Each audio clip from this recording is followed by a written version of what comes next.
अस्सलामुअलैकुम। कैसे हैं आप सब लोग। उम्मीद करती हूँ आप सब लोग ठीक होंगे, खैरियत से होंगे। आज मैं आप लोगों को एक न्यू रेसिपी सिखाऊंगी। आज मैं आप लोगों को ढाबा स्टाइल आलू कीमा बनाना सिखाऊंगी एक नए अंदाज में। तो आप लोगों ने पूरी रेसिपी को देखना है और मुझे अपना फीडबैक ज़रूर देना है। तो सबसे पहले कढ़ाई में ऑयल ले देंगे, इसमें प्याज डाल देंगे, प्याज को थोड़ा सा सॉफ्ट कर देंगे। उसके बाद चलेंगे नेक्स्ट स्टेप की तरफ।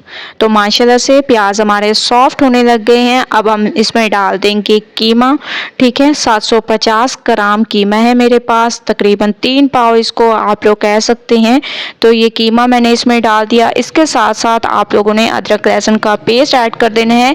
1 चम्मच अभी मैंने ऐड किया है और 1 चम्मच हम लोग बाद में ऐड करेंगे। उसका रीज़न ये है कि बहुत ज़बरदस्त टेस्ट आएगा, बहुत ही खुशबूदार हमारा ये आलू कीमा तैयार होगा। तो आप लोगों ने बहुत अच्छी तरह से इसकी भुनाई कर देनी है। ठीक है, तो मैंने माशाल्लाह से कीमे को भून लिया। अब हम इसमें टमाटर ऐड कर देंगे और 1 चम्मच अदरक लहसुन का पेस्ट, फ्रेश अदरक लहसुन का पेस्ट आप लोगों ने इसमें ऐड कर देना है। ठीक है, फ्रेश का ये होता है फ़ायदा कि ये बहुत ज़बरदस्त खुशबूदार ये हमारा तैयार होता है। तो माशाल्लाह से टमाटर हमारे सॉफ्ट होने लग गए हैं। अब हम इसमें डाल देंगे लाल मिर्ची का पाउडर, धनिया पाउडर, हल्दी पाउडर, हस्बे जायका नमक और थोड़ा सा तकरीबन आधा चम्मच के करीब ज़ीरा पाउडर। ये तमाम मसाले ऐड कर देंगे। थोड़ा सा पानी डाल देंगे और मसालों को बहुत अच्छी तरह से भूनेंगे जब तक ऑयल ऊपर ना आ जाए, तब तक मैं इसको भूनूंगी। उसके बाद चलेंगे नेक्स्ट स्टेप की तरफ। माशाल्लाह से मसाले को मैंने भून लिया, कीमा हमारा भून चुका है, ऑयल ऊपर आने लग गया, आप लोग देख रहे हैं। अब हम इसमें डाल देंगे हरी मिर्चें और आलू। ठीक है, ये 2 चीज़ें आप लोगों ने इसमें डाल देनी है। अच्छी तरह से इसको मिक्स करना है। अब इसको भी बहुत अच्छी तरह से भूनना है जब तक ये ऑयल सेपरेट ना हो जाए। ठीक है, तो मैं इसको भून लेती हूँ। माशाल्लाह से मैंने इसको भून लिया। ऊपर से आप लोगों ने इसकी खूबसूरती को बढ़ाने के लिए हरा धनिया डाल देना है।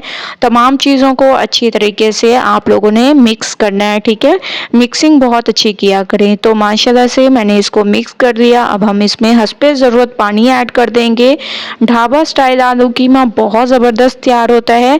एक दफ़ा आप लोग इसी स्टेप को फॉलो करके बना के देखें। 10 मिनट के लिए इसको कवर करके पकाते हैं। 10 मिनट मैंने इसको पकाया है और माशाल्लाह से जो पानी डाला था वो तकरीबन खुश्क हो चुके हैं। आलू हमारे गल चुके हैं। अब हम इसमें डाल देंगे गरम मसाला। ठीक है, इसके अलावा इसमें हरा धनिया डाल देंगे। फ्लेम को बंद कर देंगे और 5 मिनट इसको दम पे रख देंगे। ठीक है, फ्लेम को बंद कर देना है। 5 मिनट के बाद माशाल्लाह से हमारा खुशबूदार ढाबा स्टाइल आलू कीमा बिल्कुल तैयार हो चुका है। अच्छी तरह से इसको मिक्स करेंगे ज़बरदस्त तरीके से। आप लोगों की मिक्सिंग होनी चाहिए। तो चलते हैं इसकी फाइनल लुक की तरफ। फाइनल लुक आ चुकी है। आलू कीमा ढाबा स्टाइल हमारा तैयार हो चुका है एक नए अंदाज में। तो आप लोगों ने एक बार इस रेसिपी को ज़रूर ट्राई करना है। मुझे अपना फीडबैक ज़रूर देना है। अगर आप लोगों को रेसिपी पसंद आए लाइक करें, ज़्यादा से ज़्यादा शेयर करें।